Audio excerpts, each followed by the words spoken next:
Check 1, 2. All right, let's talk microphones. Hey everybody, I'm Mark Yoshimoto Nemkov, and this is the Soyuz 017 FET. So I'm a voiceover guy here in Los Angeles, and I make my full-time living behind a microphone. And just in the last few years alone, I have bought, sold, modded, built, custom-built microphones for producers and rock stars. I have gone cuckoo for Cocoa Puffs over microphones. And I guess, when you spend every day in a box talking into a microphone, I guess it's easy to become obsessed with your work tools. And so I got to tell you that this is an amazing microphone. And let's say this is not necessarily a review, but a demonstration, a little bit of show and tell. I actually had a session with a client in New Zealand. No, not New Zealand, Amsterdam, in the Netherlands this morning. And so he had to reschedule for tomorrow, so I have a little bit extra time. And my voice was warmed up, so I figured, you know what, let's demonstrate the microphone. The 017 FET. This has really become one of my favorite work tools ever. And I have a bunch of microphones that I rotate in and out of the booth for different types of work. But this microphone for commercials, it has something. It has something pretty amazing to it. Now, I'd heard through the grapevine that the 017 FET was really kind of, that sounded like the best vintage 87 that you ever heard. And so I was really intrigued. And when I tried it out, I felt like, wow, there's so much energy that's lacking in the 87, especially like in the lows and low mids, that it really feels like like there's 87 DNA in there, but there's also U47 DNA in there. And that's what I really love about this microphone, is that you have a robust and bold low end, low mids, but you have this beautiful cutting mid-range and really smooth, like the high frequencies on this microphone are just really smooth overall. And, I'm going to show you frequency graph. Audio Test Kitchen, right, is this site where they've compared where some dudes set up this site where they compared all these microphones. And here, let's just set up a brand new session here. All right, hold on. Okay, let's just call it 017. Let's just call it 017. There we go. Okay, so let's check this out. Okay, now let's find the Soyuz down here. It's all alphabetical, obviously, right? So hold on. The game show music. I trying to find the Soyuz. Here we go. All right, so let's taste test it. All right, so now check this out. Look at the frequency response on this. Now, it's pretty flat overall. I mean, look, there are little dips and valleys, but for a microphone, that's pretty flat. So you basically have this mid-range that is very neutral. And the rest of it really, as you get to the presence peak, there really isn't much of a boost. There's a little bit of a boost, which you would expect from a microphone with a K67 type capsule. But overall, it's pretty neutral. Now, check this out. All right, so let's compare the Audio Test Kitchen frequency response graph of the Soyuz 017 FET with the venerated 87AI. Now look at this. So the 017 FET has a little bit more going on down here, a little bit warmer in the bottom end, but it's very much identical right here up to pretty much 2.5. All right, so it's really kind of identical from 85 to 2.5, right? The frequency response. Now, and then as you get into the presence peak, there's a little bit more of the boost, which of course people associate with the 87AI over the 87 vintage.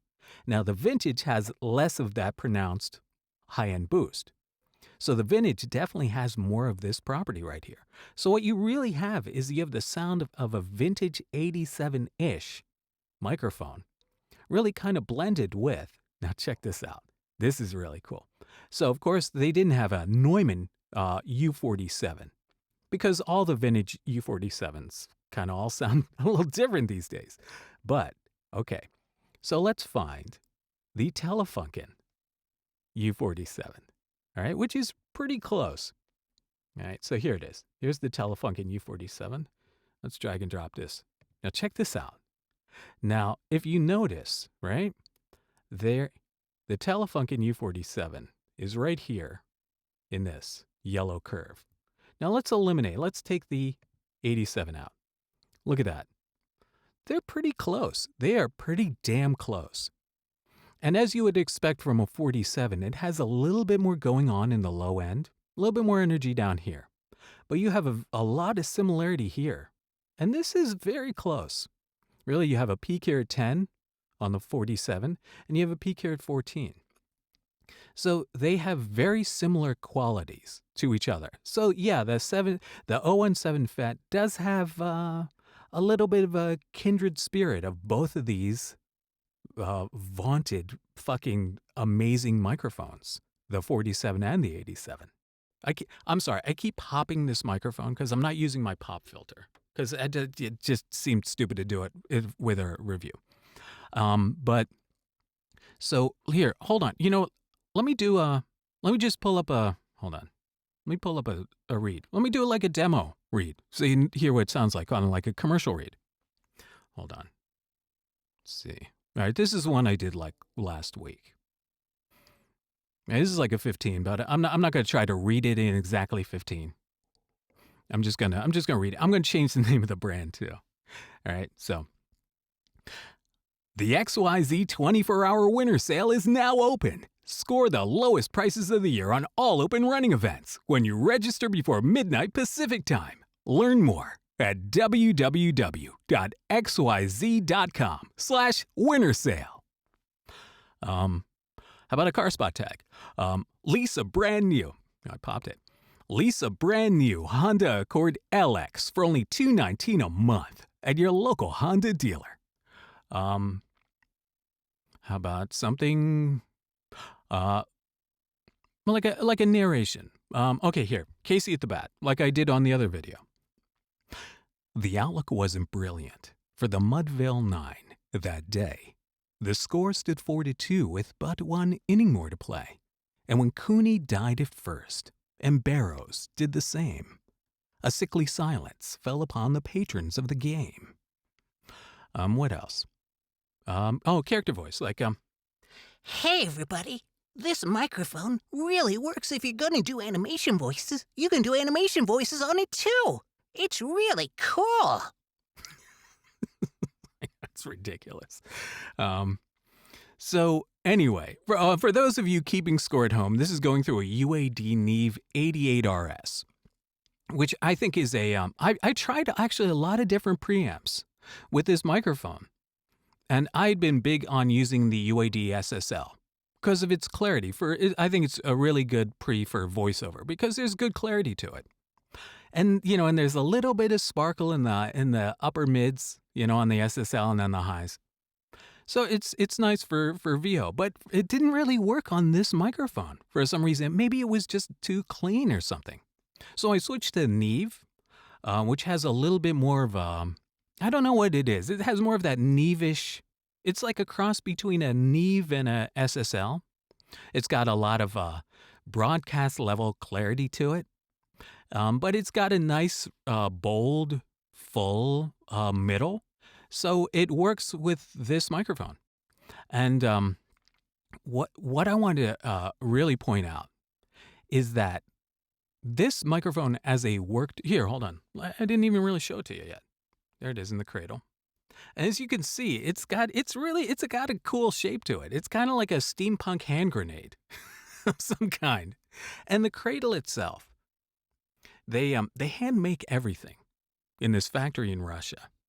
The cradle itself is it's very solid. It's a very solid shock mount.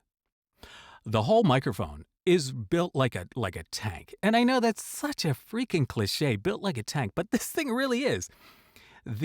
My understanding is that these are all hand built in Russia, and that the capsule, which is a K67 style capsule, which is the same kind of capsule like that Neumann uses in the U87, the K67 capsule, they're all handmade in the factory. They're turned on a lathe that was used to make Kalashnikov rifles during the Cold War.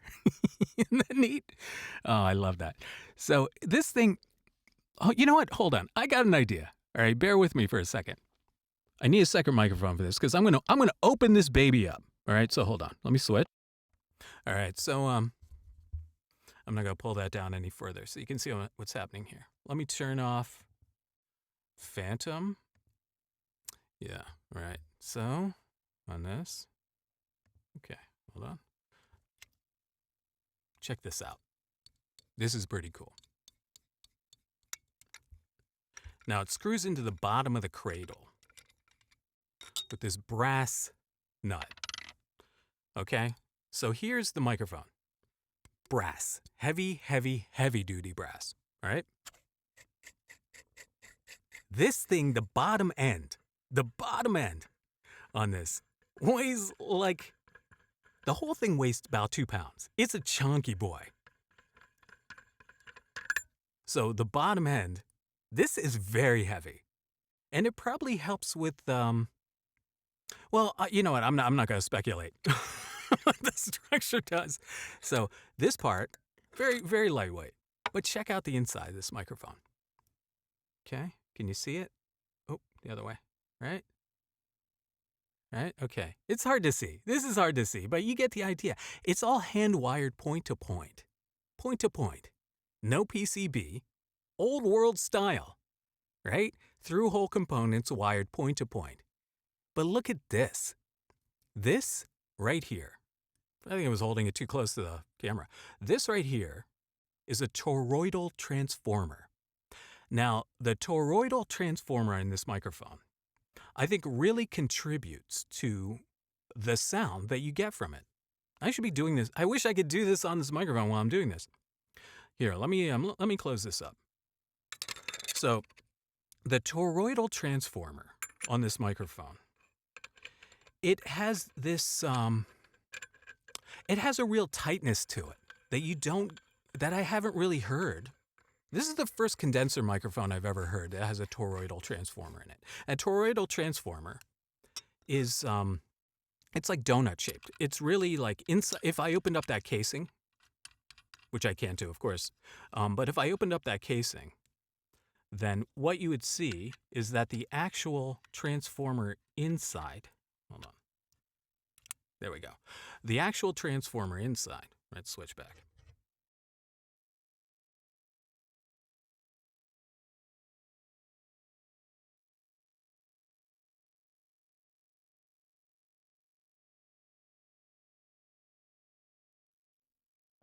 Forgot to put on, I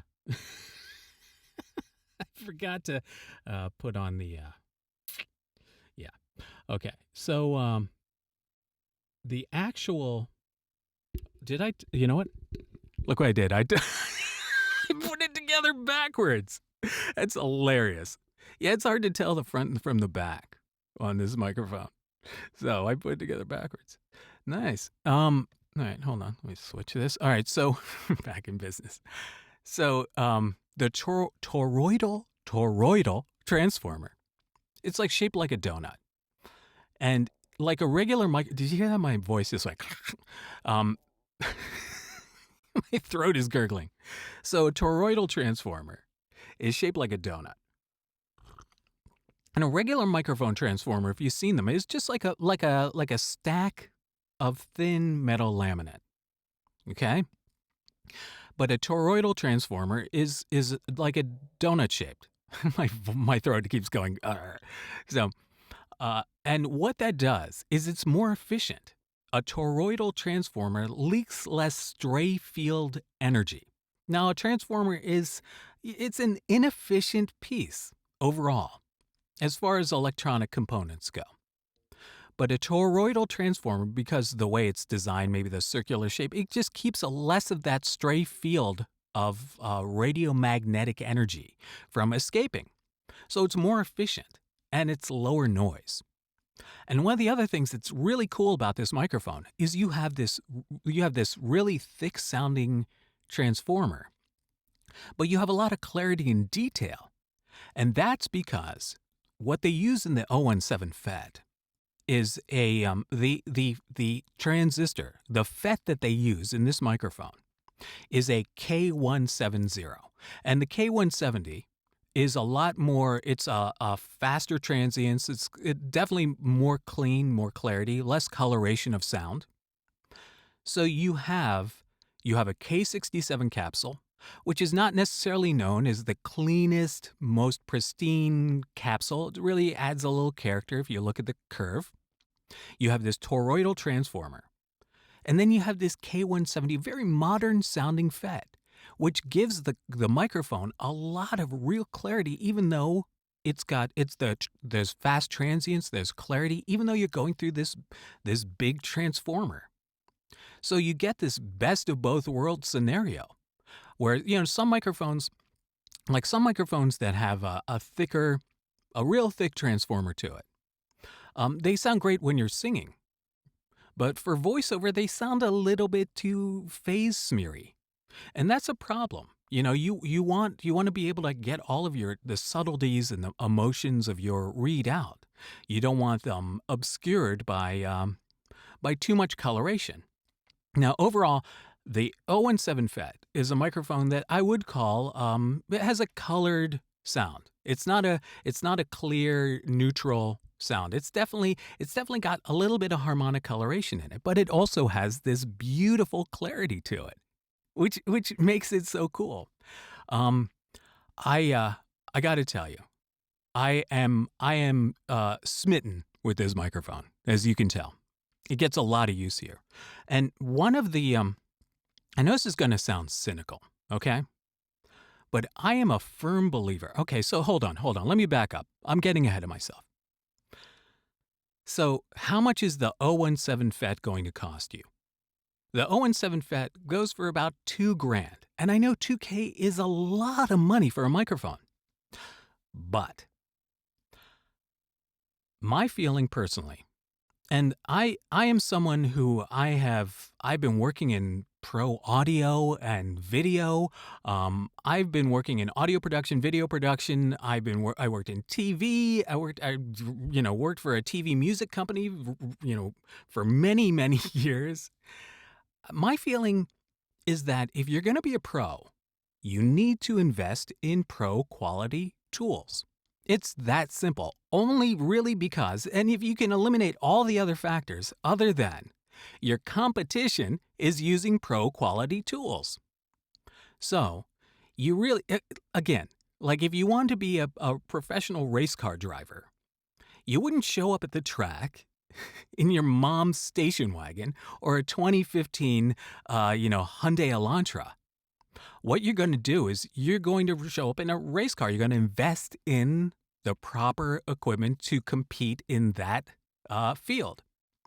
Voiceover is an extremely competitive field. Voiceover is like so cutthroat. It's like the most backstabbing, cutthroat, competitive business. And I had no idea when I first got into it. I had no idea how dog-eat-dog this business is, but it really is.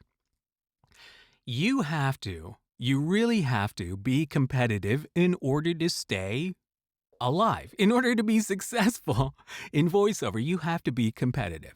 And the one thing that you have is you are selling the sound of your voice. You are selling your delivery, the sound of your voice, your emotive abilities. So there's a lot going on, but it really comes down to you can have all the other tools in the toolbox, right? You have great delivery, a great sounding voice. You can have all the other intangibles. But if you're auditioning out there, right? If you're doing voiceover from home, if you're auditioning using a subpar microphone and not in a well-treated space, if your audio that you're sending out does not sound pro quality, broadcast quality, you're not going to book the gig. You're not going to book the gig. I know, it's unfair. The world is unfair. Let's not even go there. The truth is, look, I know that there are people out there who are making a living with like a $200 microphone, and that's amazing. But I've tried. I came into this business with a Heil PR40 and booked my first gig with a dynamic microphone. But then I found that I wasn't getting auditions. I wasn't landing other auditions. And I realized it was because of the quality of my sound. And over the time, I have evolved the quality of my sound. I've invested in better gear. I took the money I was making and used that to invest in better gear. So there's nothing wrong with starting small.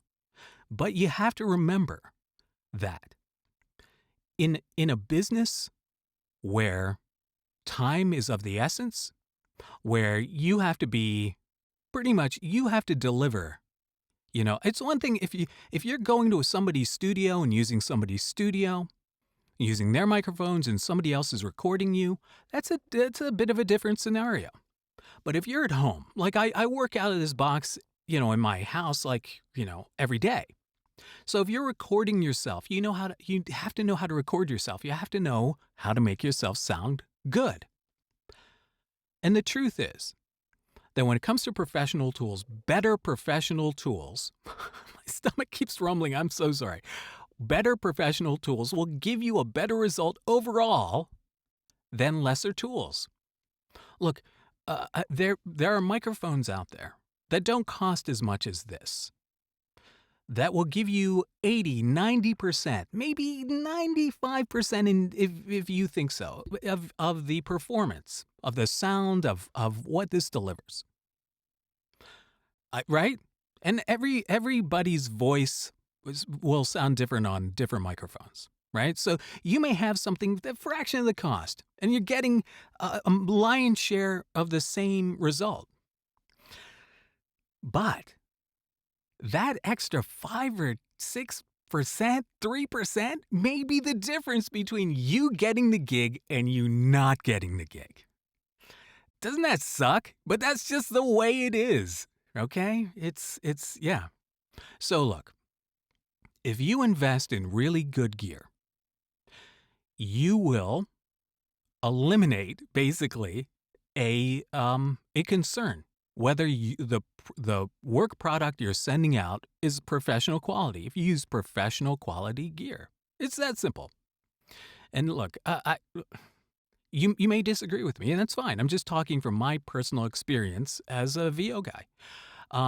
So I actually have I know this may also sound cynical, but I have a methodology to know whether a microphone works or not. And that is, I will put it in the booth and I will do auditions with it. And if I start to see them booking those auditions with that microphone, or, you know, even if I'm getting shortlisted a lot more than, you know, maybe I would with the microphone I think it's replacing, then I know that microphone is working for my voice, for what I do, for my work. So that's the way I do it. And this microphone has won a lot of auditions. And so this microphone makes me money. And that kind of in a way, if you are endeavoring to make money, make a living on a microphone, you have to ask yourself that question. Are the tools that I'm investing in, will they make me money? Will they make me happy? Yeah, I'm sure they will. But will they make me money? And when I can answer that question and the answer is yes, then I'm happy. And this is definitely a big yes. So the 017 FET, this thing is a beast, man. I'm telling you, this thing is amazing. So you gotta be passionate about your tools, and I am. So anyway, this has been show and tell, and I gotta tell you. All right, you know what?